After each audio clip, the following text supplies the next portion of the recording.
Kayo po ba ay lubog sa pagkakautang? Meron akong ituturo sa inyo.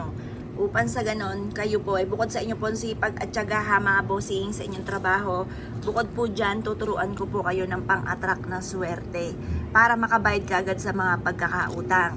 Ngayon po mga bossing, basta kapag ito'y napanood ninyo na parang, teka muna, gusto ko tong gawin, asya lumarga kayo.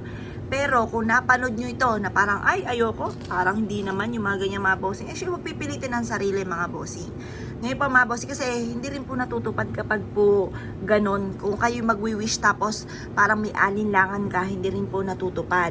Kaya mas maganda, kapag kayo gumawa ng ganito, yung talagang gustong-gusto nyo na parang, ay teka muna, makagawa naman ng ganito.